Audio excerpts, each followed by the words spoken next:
Allora, Alimia è la mia cavalla, è un puro sangue inglese di 6 anni che è con me da quando aveva 3 anni, quindi da 3 anni.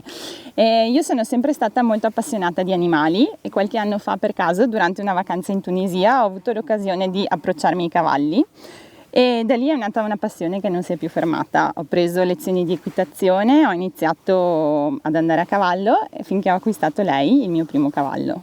Sì, lei è un cavallo molto docile, molto dolce, l'ho addestrata io e io la monto senza morso perché ho le mani un po' pesanti, non vorrei darle fastidio alla sua bocca sensibile.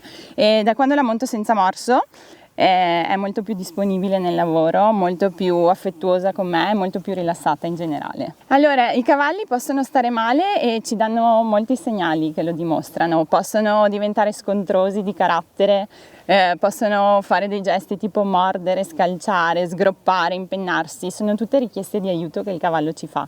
Tutte richieste in cui il cavallo dice aiutami perché c'è qualcosa che non va e sta a noi cercare di capire qual è il problema.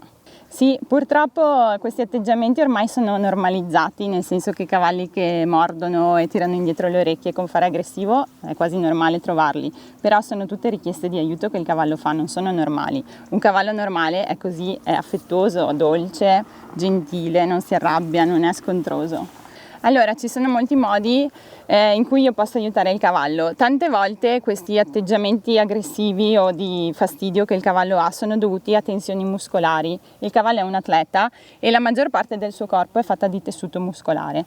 Se i muscoli non si muovono in maniera corretta, ci sono delle tensioni, delle alterazioni nella postura o nell'equilibrio del cavallo, si creano delle contratture che gli causano dolore. Qui posso intervenire io, che attraverso delle tecniche manuali specifiche, delle manipolazioni dei tessuti molli, posso riequilibrare questi tessuti che hanno perso la loro elasticità e posso far star meglio il cavallo. Allora dipende dal problema il numero di sedute necessarie, tante volte basta una seduta per vedere i primi risultati, comunque i risultati migliori si ottengono con un percorso regolare, cioè una seduta ogni 2 settimane per i cavalli atleti e ogni 4-5 settimane per quelli in pensione. Non si possono evitare, si possono prevenire in una certa misura, però come noi, se ci muoviamo in maniera non perfetta, con una biomeccanica leggermente alterata, se ripetiamo gli stessi movimenti molte volte, i nostri muscoli e le nostre articolazioni si infiammano, così succede per i cavalli.